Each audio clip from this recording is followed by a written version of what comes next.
Hello everybody, welcome to my console tier list video. We're going to be taking a look at all the consoles that I've played throughout the years and ranking them on a scale of best to absolute garbage. And with that all out of the way, if there's any tier lists you guys want to see me do, please comment down below in the comment section or send them over to me on twitter.com.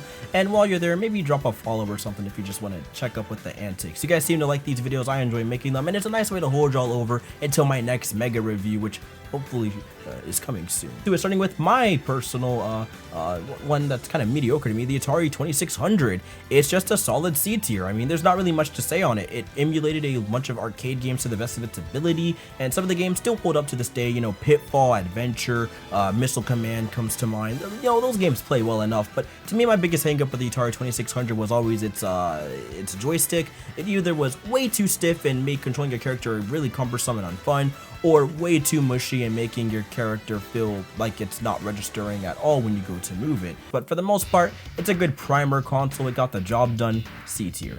Moving on, we have the Neo Geo CD. That's what this one is, and easily an A tier console. Now, the reason why is one, because of its game preservation quality. I'm gonna bundle all the Neo Geo CD and the Neo Geo MVX and all of them in there, including their home ports they've been bringing over recently. And it's mainly, again, like I said, it's preservation. You have full arcade games, and despite how expensive they were for their time and even now, that you could just bring at home, pop in the cartridge, and get that one-to-one experience that was exactly like the arcade. And thanks to this, nowadays when you go to play a Neo Geo game, whether it be Samurai Showdown in a collection or, you know, King of Fighters on a Steam, you know, workshop page, or sorry, Steam store page, or whatever it may be, you're getting that perfect emulation, just like people were getting back in the 90s. It's really impressive what they've done, and all their games for the most part are pretty standout. Twinkle Star Sprites, Shock Troopers, anyone else, you know, these games still hold up, and it's just a console that really stood the test of time. Excellent pixel art, exquisite music, and really snappy, satisfying control schemes. What else can I say? Move over a little bit, focus on the Nintendo era for a bit here. I'm gonna throw the NES in B tier. Again, a great 8-bit console, another awesome way to not only start the video game industry once again, but it was a really good way to kind of kickstart things and revive it. Let's keep it 100 out here.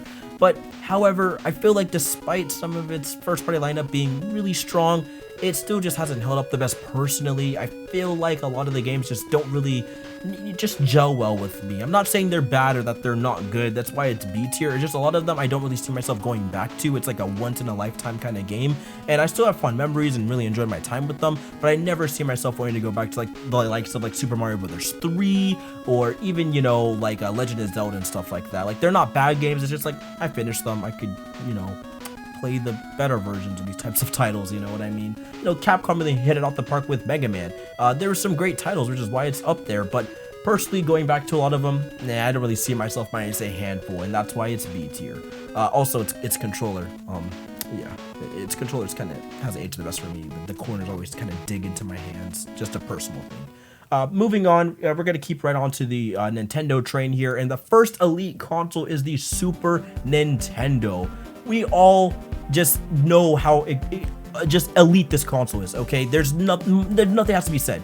I mean, this is the console where you could say, yeah, I was playing Goof Troop. It's a 9 out of 10. It's a banger, right? And what other console could you say that with, man? I really loved Capcom's outing on this console. The JRPGs still hold up to this day. I could recommend Final Fantasy VI to you guys right now, and you guys would probably play it and be like, yeah, that was an awesome game. Super Mario RPG, Chrono Trigger, all those games always come to mind. They're incredible. It has arguably Nintendo's best lineup with Link to the Past and things like that. It's just exquisite, and all these games keep getting reported to other Nintendo consoles and platforms and stuff because they hold up really well. They're strong contenders and they're great, and even its experimental titles with the FX chip like Star Fox and Stunt Racer FX are really great titles to me personally. So yeah, that's why it's up there. It's awesome, and it's really is a testament to how great gaming could be. We're gonna jump right into B tier once again here. I'm gonna just throw both of these on here at the same time. The Game Boy lineup, similar to the NES, is just a lot of the titles to me haven't really, you know, aged the best. Like, I don't really see myself wanting to go back to them, minus a handful.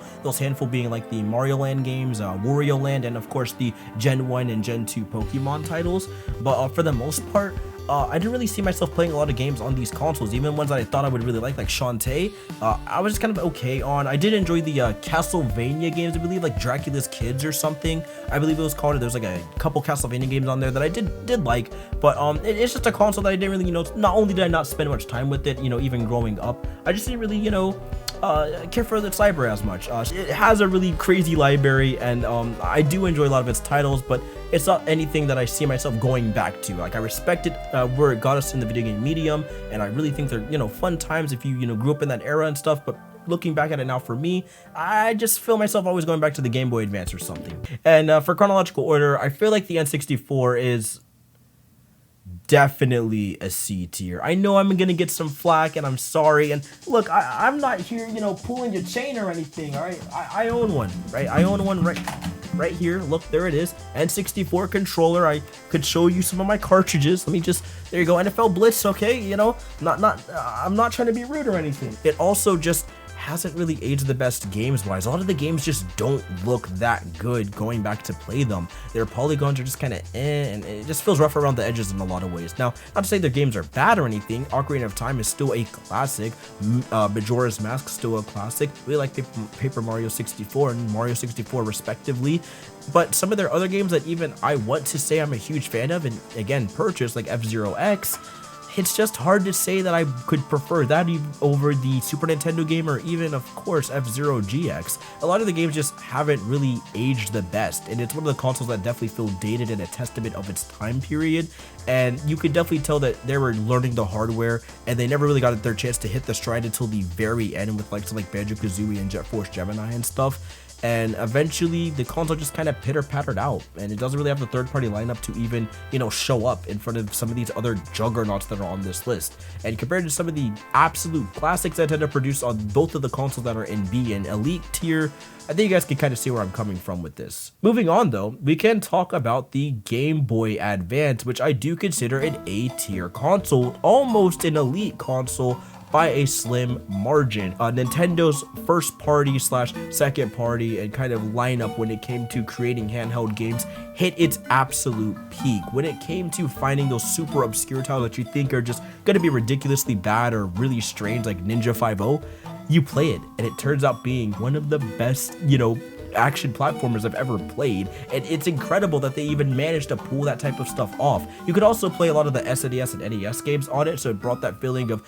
virtual console kind of starting and taking those games on the go, which was a huge deal at the time, without any cutbacks, downgrades, or spin-offs, which was again really cool. And it had some really awesome adventures like Zelda's Minish Cap, Golden Sun, Fire Emblem, Advance Wars, so many great titles that I really have fond memories of, and I could go back and recommend to basically anyone, and you're gonna have a really good time. It also has by far one of the most underrated, more arcadey style libraries I've ever seen.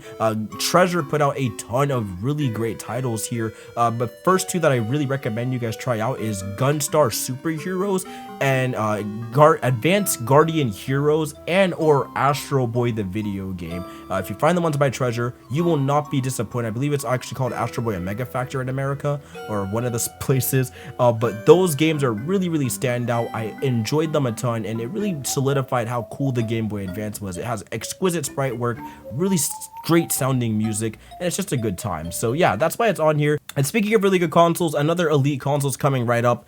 It's the Nintendo GameCube, baby. I could go on for years about how Nintendo needs to go back to this experimental era to kind of save themselves from this pit they're in. I really want Nintendo to go back and just throw stuff at the wall.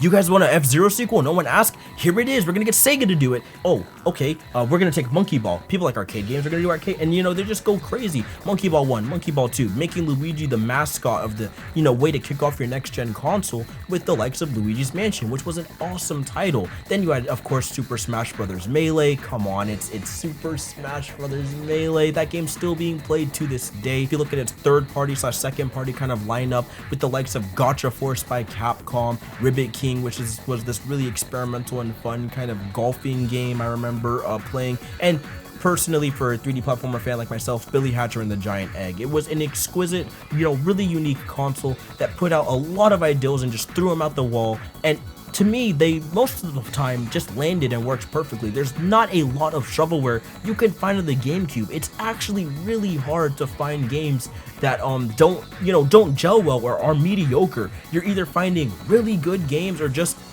good games. I don't know what to tell you. Like, they're either masterpieces, really good, or just good. Not even okay, just like I have fun, right? And that's really hard to do with the library like this, so that's why I always recommend the GameCube to a lot of people. It's an awesome console. We'll just keep rocking with the elite consoles. Nintendo DS was a console that is easily right up there when it, kind of how I talk about the GameCube, but on a successful level. It had a lot of shovelware, yes, but for once, people don't even really mention DS shovelware because of the absolute amount of quality the third and first party titles brought to the table when it came to the DS, zeitgeist. You had the Pokemon Gen games, which are by far the best generations of Pokemon. Everyone kind of agrees. That's why we always ask for a Gen 4 remake, always ask for a Gen 5 remake. That's why Black and White got not one, but a sequel direct, which was like really unheard of for Pokemon. Excellent JRPGs. If you remember, Sands of Destructions is one I always think of. Radiant Historia was a pretty standout game. Really great 3D visuals, awesome 2D platformers, Superstar Ultra, Legend of Starfy, anyone, and even their more like puzzle and visual novel titles like Phoenix Wright and Scribblenauts. They just had a lot of great titles, and it's really hard pressed to talk about this console without mentioning a game that isn't at least a 9 or 10 out of 10. Like, you know how hard that is to do. Just like the GameCube, it's back to back to back to back to back bangers. So it's up here for a reason, man. We're just gonna keep rocking with it. It's an elite console without a shadow of a doubt. So moving on, we have the Nintendo Wii, and I was floating between A and elite here because let's be real, there is a lot of shovelware on the Wii, and it was hard to sift through it, especially if you were a new consumer. It's actually why a lot of people just kind of gave up on the console towards the end of its lifespan. But personally, it's definitely still an elite console. Not quite above the DS yet, because there is a couple games holding it back, and it definitely lost steam towards the end of its lifespan, but it's still a really great time. The Nintendo Wii had a just another kind of similar situation to the GameCube, where it was really awesome first party lineups, and the third party outing this time wasn't nearly as good, which is what holds it back slightly from being above the GameCube. But when it came down to things, the games that were on there were really fresh and really unique, especially once they introduced Wii Motion Plus and developers actually took advantage of it. I really enjoyed the console. It brought, of course, a ton of great titles, but I think we can all agree what really made the Wii was its modding capabilities. Like, you could still play games like Super Smash Bros. And Mario Kart Wii online to this day, and with certain fan-made mods and stuff that you could put on to make those games just the best experiences they can be. For example, the one that always instantly comes to mind is the Project M mod. Yeah, there's just a lot of capabilities and fun times to be had with the Wii. It's still a standout console, and its GameCube backwards compatibility and virtual console support is always what pushes it over the edge of A to elite for me. To kind of finish up Nintendo's lineup here, we have the Nintendo 3DS, which I'll kind of quickly, breeze through.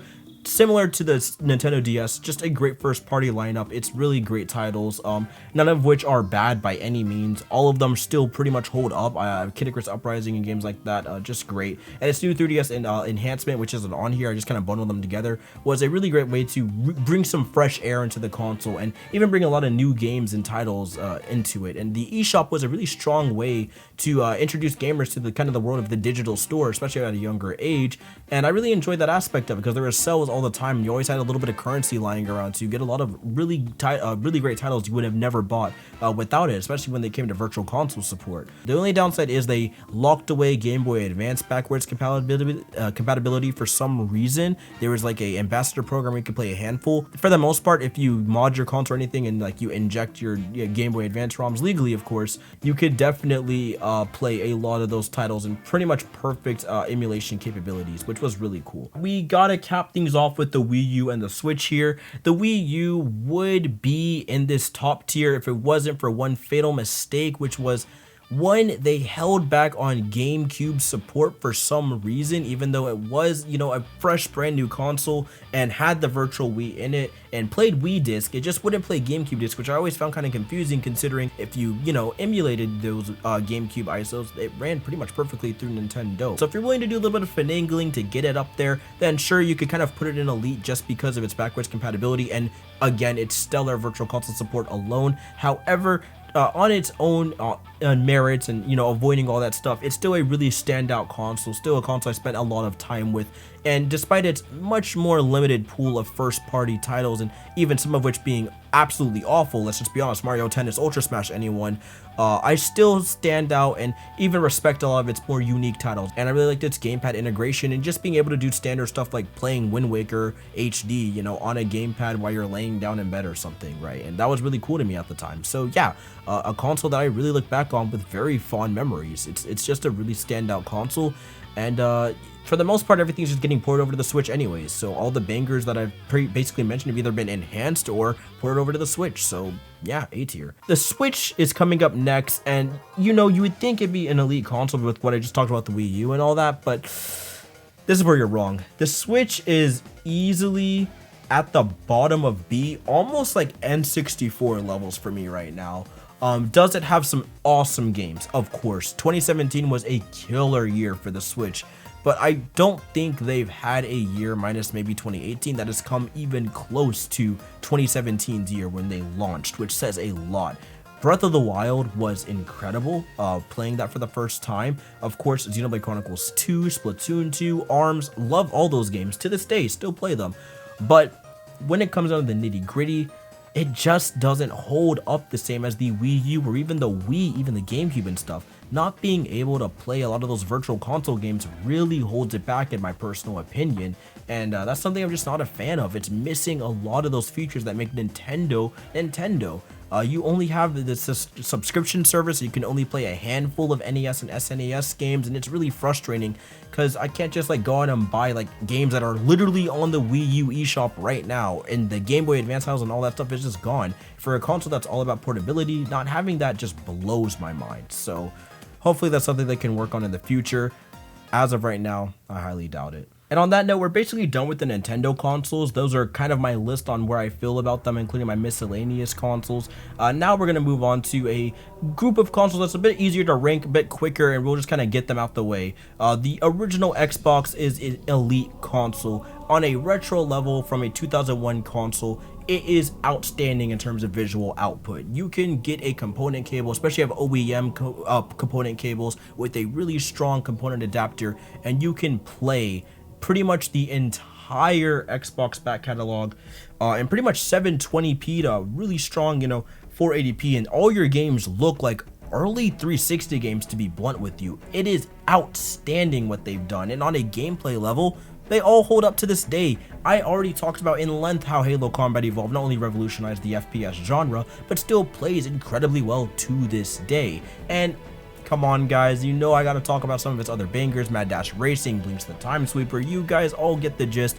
It's a console that I still go back to time in and time out all the time, and it's one console that I just will never forget. I have very fond memories with it. It's very easy to pick up and get into, and it's just a standout time. I don't know what else to tell you guys. We have the Xbox 360, which you would think would be right here, like I just mentioned with the backwards compatibility, but we gotta keep it honest, it's like a high B tier as of right now. Yes, it had a very strong start with some awesome exclusives. Mass Effect 1 at the time of its first initial release. The Gears of War was a great way to start a franchise. Halo 3 was a great way to end the franchise, or so we thought. And a couple other, you know, JRPG kind of things like, what was it called? Lost Odyssey was really cool. And a couple others out there, I believe, like Phantasy Star Universe and stuff. But for the most part, once you get past the, you know, the honeymoon phase, you start realizing that, dang, the Xbox 360 didn't really have a lot of games, and when it eventually got them, it was kind of the same old. It was Gears, it was Halo, it was Forza, and Fable, and they just kind of recycled and rehashed, and they didn't really do much new, especially during the Kinect era, which we don't talk about on this channel. Not the biggest fan of what they did towards the end, and that brings us directly to the one which prevails just immensely. The Xbox One is almost an F tier. Like it's borderline a console, I'll be honest, and I'm saying this as like a diehard Xbox fan. I own a Series X and stuff, you know. I really like Xbox, but man, we got to keep it 100. It just hasn't held up, especially looking back. It doesn't get good until literally its last year of its lifespan, essentially, with Game Pass and all that, which comes when the One X drops, essentially. So the console that not only boosts its enhancements and stuff, like for bundling the One X and all of that, then sure, it's slightly B tier, but even without it, it's still just okay, and it still needs a lot of first party titles, and the first party titles that are there are just okay to average at best, or just multiplayer experiences that not everyone has the friends and, you know, type of time commitment to sink into. Instantly, Sea of Thieves comes to mind, State of Decay, those games are ones that are always prevalent in my mind. Crackdown 3 was an abomination. So many just false promises were promised throughout the Xbox One gen that hopefully they'll learn from and bounce back on with the Xbox Series X, which, like I just stated, is just a slightly better version of the 360, or sorry, of the Xbox One original. And even, yes, I'll say the 360 because Game Pass is its main hook, and you can, you know, backwards compatibility play a humongous chunk of classic 360 and Xbox games at higher frame rates, at higher resolutions and all that, which is a huge deal, which for that reason alone is why it's higher, because you can do a lot of cool stuff with it. We are finally here at the basically the end. We have the Sega Genesis, which you know we'll kind of quickly throw on here, right? We'll kind of speed run this one. The Sega Genesis, pretty much a A-tier console, standout 16-bit gameplay, standout 16-bit graphics and all that. Really love the console, really love a lot of its games. It's kind of marketed as a more mature console, but when you really get into the thick of it and start looking at all of its stuff that came out, start realizing that nah, it's a pretty fun kid console as well, with some standout JRPGs like the Phantasy Star franchise. I really enjoyed the Dynamite Headdy and Gunstar Heroes, to name a few. And there's just a lot of fun games on display there, and they still hold up to this day. I still go back and play them, and there's a reason why they're re-released on everything constantly. It's because they're great and they aged like fine wine. The Sega Genesis CD and 32X, literally both of these have one good game. Moving on, we have the Sega Saturn, an arcade experience kind of brought to your home, almost to a truest sense, but only if you're a fighting game fan. Let's keep it honest. If you're looking for like third-party games like Castlevania and stuff, it just wasn't hitting. Basically, all of this is done better on the Dreamcast. We'll just say it now, right? So I'm gonna put it in C tier. It's kind of similar to the Xbox One. Its library is just very okay. Again, like the N64, its library is okay. It's great at a couple things. Fighting game emulation was its thing. You could play a lot of fighting games near perfectly with the right RAM cartridge and stuff, but the thing is you need the money for the RAM cartridges and all that.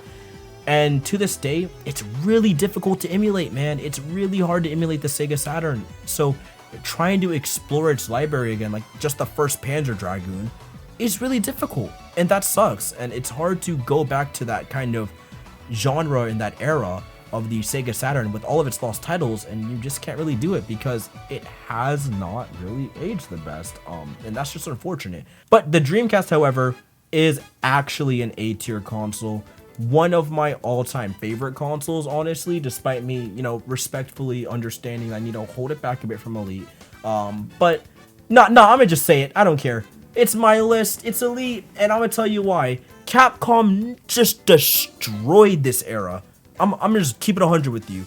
Marvel vs. Capcom 2, Capcom vs. SNK 1 and 2, Project, Rival Schools, Tech Romancer, I could go on for years. It murdered when it came to the fighting games. Power Stone, it had 4-player ports so everyone could just hop in and play. Then you had Sonic Adventure and Sega's adding themselves with those great titles. I always felt like this was Sega's last hurrah with all of the games it released. Dynamite Cop, Zombies Revenge, the Sonic Adventure games, being able to play with all the multiple characters and stuff. And it felt very like, dang, y'all went there and they still didn't nail it, sadly. Like, they really almost did, and then it just... The PS2, man, the PS2. Let's just keep it pushing, you know, speedrun once more. We'll get off of the PSP. This is a console that I'm going to put in C tier. And once I talk about it, you'll kind of understand why. Don't get too mad. I love the PSP. It had some of my all-time favorite games on there. A lot of standout JRPGs, Valkyria Chronicles. I really love the Final Fantasy outings. Dissidia Final Fantasy especially was a really sick arena game. One of my favorite arena fighting games, in all honesty. One of its main hooks was the more mature kind of feel the games would have. And let's just be honest, a lot of them just don't age the best and even turn me away from certain franchises. Monster Hunter was a huge offender of this, as I felt its control scheme was very cumbersome on the PSP, and playing through the demos of those, I realized this franchise is kind of bad. And I always thought that way until I eventually played Monster Hunter 3 Try for the Wii, and eventually even further Monster Hunter 4 Ultimate. And it's because of the PSP is what scared me from even wanting to touch the PS2 Monster Hunters or anything of that nature. And that's a pretty sad thing, you know. On top of that, it also kind of gatekept me a little bit from the Metal Gear Gear franchise as well, because I always thought the controls in the Metal Gear games with the digital moving of the camera and then the moving with the analog stick and stuff was really cumbersome and unfun to play, and I always thought that's kind of how the Metal Gear games played until I, eventually got older and played Metal Gear Solid 1 for the PS1 and stuff like that. So it got better. The PS Vita is exactly what I want from a handheld. Almost elite, but I feel like Sony dropped support of it too soon, and a lot of its games were hard or very nerfed versions of the PS3 titles and stuff, and always kind of made you just wonder, why don't I just get this on the PS3, or why don't I just wait for the inevitable PS4 remaster, right? And that was kind of the issue with the PS Vita. However, just base PS Vita games, they were really cool. I really remember playing a lot of Killzone Mercenary, which was like this first-person shooter experience that you took on the go. Unit 13 was another game I remember putting a lot of time into. Resistance, kind of, wasn't the best, but sure. Assassin's Creed 3 Liberation was really cool as well, because it was Assassin's Creed but on the go, and that was kind of the big allure, was these games were on the go, and they weren't even bad. They're usually just okay to pretty good at at best or at worst. Going back to the library, like the core Vita library was great, but what launched it over the edge was its PSP backwards compatibility and its PS1 backwards compatibility. So you get this all-in-one machine, and your games usually ended up looking a little bit better and running a little bit better. And then with the 1-2 combo of modding, you could even mod the dual stick analog to work with a lot of your PSP backwards compatible library, which was a huge deal. So you could have games like Grand Theft Auto Vice City Stories use the second analog stick, albeit a little bit still digital, because that's the way it was designed, but it feels a little bit more natural because you're using the second analog stick to move around, and with its generous auto aim for a lot of those games, it just made playing them a lot more fun. Moving on, we have the PlayStation 1, which I consider an elite console. Looking back, I think this thing is one of the best. It brought in and ushered in the new era of JRPGs that we are still kind of following the formula of in terms of story and characters and stuff today. Also had a super strong first party lineup of I guess we'll say fighting games, right? For Tekken got its start with Tekken 1, 2, 3, and those games just knocked it out of the park. They really did a good job with all the games, and I can kind of cherry pick and choose a PS1 game, and I was like, yeah, this is pretty fun, right? Like Twisted Metal 1, Twisted Metal 2, stuff like that, really awesome. And again, one of the consoles that gets emulated in Virtual Console a lot with the PS3 Classic, which I have a huge collection of. We have the step above the PS2, and almost close to the Xbox for me, but just a little bit back just due to personal bias and nostalgia and stuff. But yeah, the PS2 is great. It's an elite console as well. You take everything about the PS1, literally put it on the PS2 thanks to its backwards compatibility, and then you enhance the graphics and make a lot of games that just work and play well to this day. You can pop in like Tekken 5 or Tekken 4 or something, and some of the other just really awesome games like God of War, and they still look and run really well to this day on the PS2 base hardware. Moving on, we have the PlayStation 3, which is a console that took a little bit to get going, but similar to the Vita, really when it hit its stride, it was just flying, just being one of the best out there. I have very fond memories of a lot of its titles. Little Big Planet 1 and 2 come to mind. I really enjoyed Infamous 1 and 2. Those games were awesome. And there's just a lot of really standout titles that I always go back to, and on top of that, it had a really massive back catalog and downloadable catalog of games that just rocked my world, and they were really sick. Then of course we have the PS4 and PS5. I'm gonna group both of these together because they're basically the same right now until the PS5 gets more games, but as of right now, they're already doing a good job. And yeah, I'm gonna just say it, yes, it's lacking the backwards compatibility, but when your first party lineup's that strong, hard pressed not to put it up here, man. Yeah, the PS4 is still relatively new, so I'm not going to go too hard on it, but I'm going to just keep it 100 with you guys. It is an elite console, all things considered. There is no shortage of 10 out of 10 and 9 out of 10 games on there. I don't even have to mention them. You guys all have played them or know them. They're just great, and it's really easy to just recommend a PlayStation 4 or 5 to someone and have them be thoroughly impressed. And then you take that and fix a lot of the frame rates and things that made it a little chonky and made you be like, why don't you just play it on PC or whatever? And then you make the PS5, right?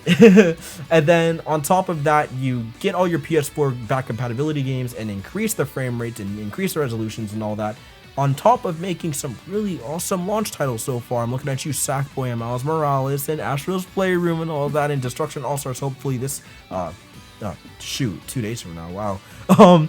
And you get a really awesome experience that it's just so easy to recommend, and that's why everyone's so like flocking to pick one up. Yeah, PlayStation kills it. I think out of all of these, PlayStation easily kind of is running away a little bit in terms of how many consoles they have in Elite. I didn't realize how much of a PlayStation fan I was until I looked at the list, but goodness, man.